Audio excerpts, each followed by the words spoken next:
Good evening. I hope you all don't mind if I stand. Is that all right? All right, first of all, I want to thank all of you for coming out here tonight. We really appreciate the time that you're taking to be informed about what it means to vote for your next city council. I want to thank the Tracy Press as well as the Tracy Chamber. This is an important moment for our community. Before I get started, I'd like to say that before Rhodesia Ransom ever put her name on a ballot to run for office, she was involved in the community. I have been committed to community because that's all that I know how to do. As a granddaughter of a missionary, you learn how to serve, and you learn how to serve for the better good. You learn that it's better to go about doing something in your community as it is to be something in your community, and that's really what I have strived to do my entire career, my entire life, as well as my time here in the city of Tracy.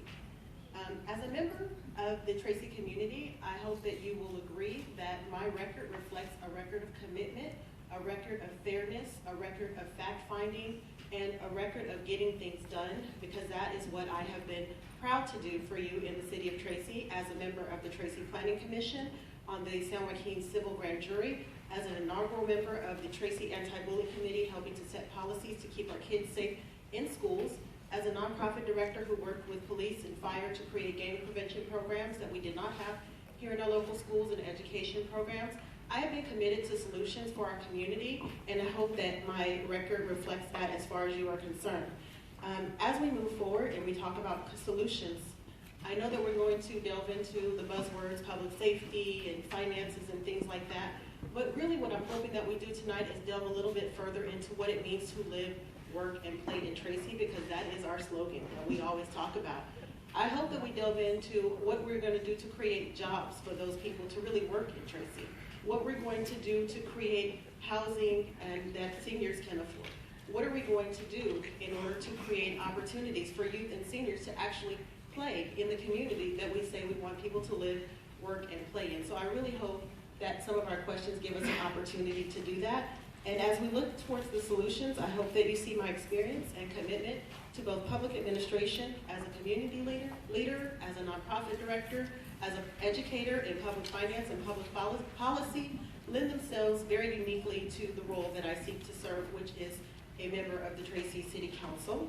I believe that members of the community have the ability and the responsibility to work together, and I've worked with many of you in the audience tonight in this community to address the issues that I mentioned earlier.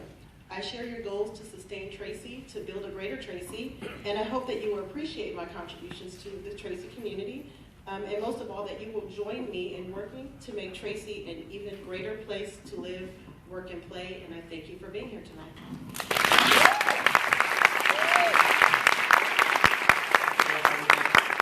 That some of the things that we need to do, we've already started doing. On the Planning Commission, we often approve developments that don't have a tenant. And one of the things we have to do is to be ready for business when business is ready to come for us. Working together with the community as well as with the council will require that we have policies that demand that we evaluate what we're doing and whether or not it's working. One of the things I know from being a business owner in Tracy, opening businesses and talking to other business owners, is that it is often very difficult. And having spoken with the management here in Tracy at City Hall, I know also that we use a lot of contractors and our evaluation systems aren't very strong. So we need to evaluate the people that we are asking to contract for us, as well as evaluate our staff and make sure that we're doing what we need to do. We also need all kinds of education. If businesses are going to come to us, they want to make sure that there's an educated workforce. So we need to work to make sure that we have education that fits the jobs that they're going to bring to our community. Otherwise, we will still have a reverse commute with people coming into the town for the jobs that we put here. Thank you. So when it comes to stability, one thing that we have here in Tracy to ensure that our growth is slow is Measure A, which is the slow growth measurement that was put in place. When it comes to making sure that the projects that we have in the Tracy Planning Commission, we work on those projects to make sure that they are sustainable projects, that there's the infrastructure is in place, and whether or not we're going to be able to have strong projects to protect the property value, so that if there's a water issue, for example, if there's no water, that's not going to be putting good projects in our town. Unfortunately, the market is what drives real estate, and having been a real estate broker for nearly 20 years now, I know for a fact that it's market supply and demand is what drives real estate. But what we need to do as a community is prepare for growth coming from outside of our community, which is driving up our housing prices as well as driving up our rental prices, where people who live here cannot even afford to live here. So I'm more concerned with working with the council to put in some policies in place to protect the housing prices and the affordable homes for people who live here already. Commute solutions for the people who live here, or how would you work to bring transportation money to this community? Okay, thank you. Okay, so having had the local opportunity here recently to serve as a liaison for the ACE Forward project, which was recently brought up, I am very aware in regards to what's going on with trying to improve ACE. And unfortunately, those things are not going to happen overnight. We've been working to do that for several years now. I think it's something that we really should definitely push for, but we're going to need to push in multiple directions. Looking as a nonprofit director, one of the things that I do all day long is look for money, look for grants. I think it's important that we have a person dedicated on our staff to look for the grants. There are federal transportation grants, there are state grants. We really need to find the funding to work with our community and to look at also our local transportation, how we can connect our local transportation the same way other cities in our county do to outside work. Commuting is a personal issue for me, as many of our family and friends commute. I think that's why we don't have as many people here in the audience as we should, is because a lot of them are still on the freeways and on the trains trying to get home. So it's definitely a top priority for me in regards to working on the council with policy and finding local funding. Thank you very much. I think I alluded to this a little bit earlier when I said that we need to make sure that we improve our reputation for customer service. That is going to be priority number one, is to make sure that we are taking care of the customers who would like to bring their businesses here, because when you're opening a new business, time is money. Speed to market is very critical for new businesses. They don't have time to wait for inspections and things like that to be done haphazardly. So we need to make sure that we are speaking their language and that we're responding to someone who wants to bring jobs and to bring opportunities to our community. And I can say with certainty that some businesses screen us out because of those issues, because I've talked to some. Also, we need solid and modern policies, such as we need to take a new look at our sign policies. When we're looking at bringing new businesses, they want modern opportunities to advertise their businesses if they're going to spend millions of dollars locating here. And especially when we're talking about retail businesses, we want people to be able to find those businesses. So we really need to look at whether our policies are modern and update those policies or not. And then lastly, we just need to think about what it means to business as we move forward. Recently, there was a decision that the Planning Commission needed to make, and it wasn't good for business. When we look at what we want to do for our community, we need to look at how that policy doesn't just solve one problem, but what is the domino effect of those policies as we seek to bring businesses here to Tracy. I think I've said that, made the point already in regards to the reputation. I think once businesses are open, we have a reputation of supporting those businesses as a community. Whenever there's a new business open, the chamber's very involved, the community is very involved. It's getting to the point where you can open your business that is a concern. So I think we've already addressed that, and I think several of us have addressed that. The other point that I would make is in regards to having an educated workforce. When businesses are looking to come here, we need to, if we don't have a full campus, we need to have satellite options or some other options to really be able to give them what they're looking for, because otherwise they don't have a nutrition plan. Businesses that are smart are looking to be able to make sure that when people retire, that they have an opportunity to continue to offer their businesses. And so that's something that we really need to look forward to doing. But I think our reputation is, as far as I know, as both a business owner and someone in the community, once you get the business here, it's fine. It's getting the business here that's the problem. I want to applaud TICA, the Downtown Association, because they took it upon themselves to do really what we were not able to accomplish as a city. As a member of the Planning Commission, we had several meetings. We actually worked with the developer who worked on the downtown Livermore and downtown Lodi. And as we looked at trying to find ways to reduce the footprint downtown, which helps downtown thrive and grow, there was a lot of objection in the community because a lot of people are afraid of change. And so TICA was able to take it upon themselves to create a vibrant downtown, more vibrant, to support the business owners, to invest in themselves as a stakeholder, and we need to see more of us do that, to be more part of the community and be treating things like we're stakeholders. We need to support the loan programs, and we really need to also look at the properties that are down there that are blighted. I believe at least one of those properties that is in disrepair is owned by the city. And so in order to improve the downtown, we need to take care of that blighted property. And in order to deal with the issue of daytime shoppers, we need to create jobs so that we have daytime people here to actually go to support those businesses. It's very expensive for them to stay open for 1 or 2 customers to go into. So it's all connected. We need to create jobs and to support the efforts that TICA has put into place.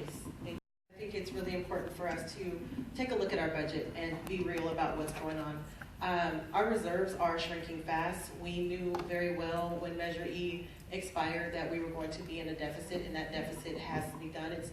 Clock started ticking in March. We need to be very careful with how we're spending the funds that we do have. We cannot just count on new development. It's kind of like people who spend their tax return before they get it to say new development's coming. So we really need to be very careful with planning for money that we don't have. Unlike federal and state taxes that we can't control, the local taxes control what we feel in our community. It controls the things we have, how we live, work, and play.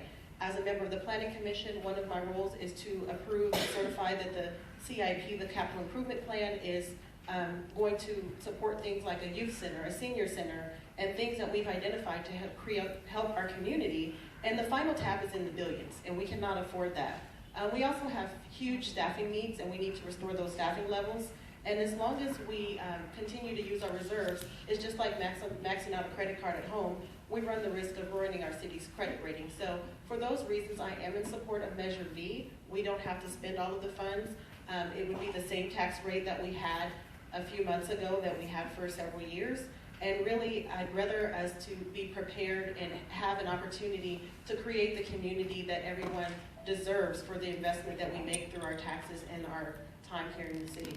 Thank you. So in regards to the statement that you made, that's a conversation that I've had with people all over town in regards to if it does not pass. If it doesn't pass, we obviously need to continue. It's kind of like a family, you know, you don't get that raise or you lose a little income, you need to find another way to adjust and move forward and still have a quality of life. However, there are a lot of things on that list in regards to our forgotten communities like our seniors and our youth that just will not be done, at least in that capacity. And then we have to realize that we are going to continue to get the miniature versions of the things that we get. One of the problems that I hear when I'm in the community is, why is our Macy's so small? Why is everything that we do on a smaller scale when our community continues to grow? And the reality is because we just can't afford it. It's the same conversation I have with kids, you know, in my home when they want things that are just not quite in the budget that we have for them. We have to have honest conversations, and we need to readjust and reprioritize. And as a member of the Planning Commission, when we certify that CIP, I'm going to say we need to change the CIP if we're really not going to be serious about accomplishing the goals that the community has for those projects. Mrs. Ransom, I'm sorry, stay with me. I'm not sure that I got an answer. What are the facilities that you would want to make sure are funded with the limited resources the city has? Well, with the limited, to be honest with you, we have the Youth Development Center, which we continuously year after year say that youth are important, but we do not make a huge investment in youth in our community. And then our seniors are often forgotten. So those would be the top priorities.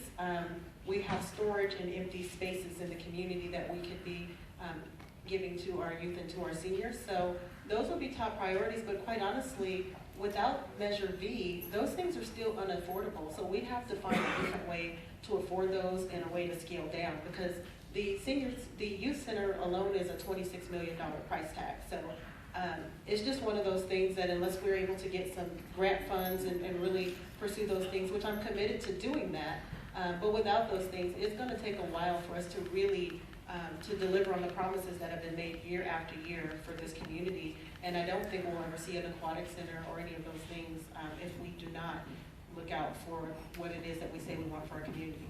Okay, thank you. One of the things that I would like to do is see us hold people accountable.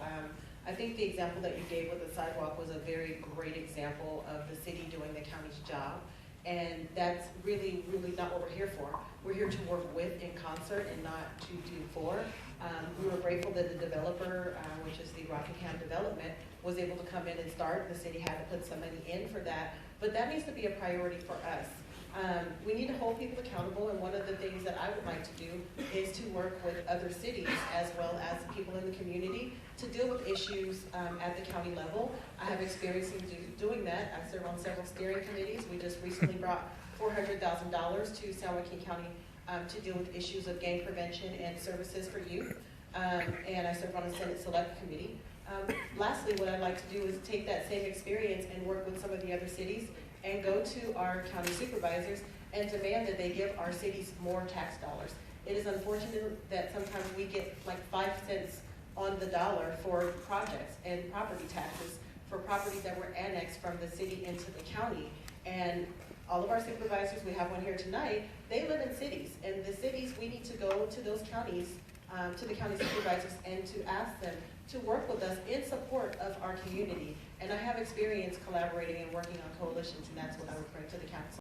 Well, I'm known as a consensus builder, and they have something to do with being a certified mediator and part of an organization that trains other mediators throughout the county. I think it's really important when we talk about serving on council that we remember that we are serving on council. We are not there to bring personal agendas, and we are not there to have our own minds that cannot be changed. You have to be, if you're looking to serve the people, you have to realize that sometimes you just don't know what it is that you don't know. And that's what I bring to the table when I go to meetings. I am listening, I am open, and sometimes I might think I have an idea of what I'm gonna do, and by the time we get to the end of the meeting, my perspective has changed, because it's important to listen to everyone and to respect everyone's opinion. It's also important to be very transparent, and like I said, as long as we don't have agendas, we can bring our passion, because we're there to serve the city. And I think that's what we talked about earlier, is sometimes it's passion, but at the end of the day, if we use the facts, which is how I like to solve problems of disagreements in Planning Commission, for example, where I also serve as chair, if we have a disagreement, I lead with the facts, and at the end of the day, the vote is the vote. As long as I've done my job to lead with the facts, to respect others' opinions, and to be open to having my mind changed if I am wrong, then I think that's what we need to be productive as a council. Thank you. Thank you. The first thing I think we need to do as a city is lead by example. As you drive around the city, there is city-owned blight. There are medians that are overgrown. There are weeds everywhere. So the first thing that we need to do is lead by example. I had the opportunity to attend that 3-hour discussion on blight, and it made me go home and look at my own front yard, like, do we need to fix anything or change anything? So we need to encourage the community to get involved, because this is a community that will get involved and have Love Tracy Days where we actually have our nonprofits go out and help in the community. We also need to realize that we cut a lot of staff in 2009, and our staffing levels are not back up to where they used to be, where we can assist code enforcement with those resources to take care of blight, and that's probably the reason why some of the city properties continue to be maintained. And I definitely support policies that keep us on the same page with our priorities. And so I think the meeting that the council held a couple of days ago was a step in that direction in regards to having sound policies. Some of the policies are already in existence. We need to enforce those blight policies, and we need to follow through not only in residential neighborhoods but also in commercial neighborhoods to make sure that we are addressing blight, because that is another thing that when we bring businesses and show them around town, we are showing them our dirty laundry as they drive around and they look at all of the blight that we have in the community. So it's also a matter of business attraction. Thank you very much. Once again, thank you all for your time this evening. So there were a lot of questions that did not get asked that I was just all prepared to talk about. So I don't think I'll have enough time to squeeze them all in. But what I'm going to start with is by saying, I started by telling you that I'm committed to service. So that's the life that I live. We didn't get to drill down on all of the experience, but one thing that I know is that you can believe what people show you. And I've shown you that I've been committed to the community. You didn't get to hear the whole list of, how I've been serving on the Planning Commission and how a lot of the projects that you see, the ones that, especially the ones that are well done, those are things that I've actually had the opportunity to participate in. How I worked with our local schools and our local law enforcement to bring gang prevention when there was no gang prevention efforts being made here for our young people. and how I just get things done in the community. And that's what I would like to do here on the Tracy City Council. I know we all have differences of opinion when it comes to what we want to do, but we're passionate about serving the community. It's really important that we have an educated workforce, and that's something that I would like to work on in the community. We're speaking about high-tech jobs that we don't have. That's in Santa Clara, that's in San Jose. So we need to get those education opportunities here so that we can support those for those jobs to be able to really exist here. And that's what I support, is really looking at long-term, looking at how things are connected and how we can really sustain and be who we say that we are in Tracy. And sometimes it means we go against our slogan, which is think inside the triangle. We got to get out of the triangle sometimes to bring those opportunities to this community, because that's where they are. And I'm committed to doing that. I'm committed to working with the members of this community as I have in the past. It's my pleasure to seek your support for my seeking the seat on the Tracy City Council. And I'm asking you to, ask tough questions. I'm available in the community. I'm ready and able to answer those questions. I hope that my commitment to community speaks for itself, and that you will please support my campaign for Tracy City Council. Thank you.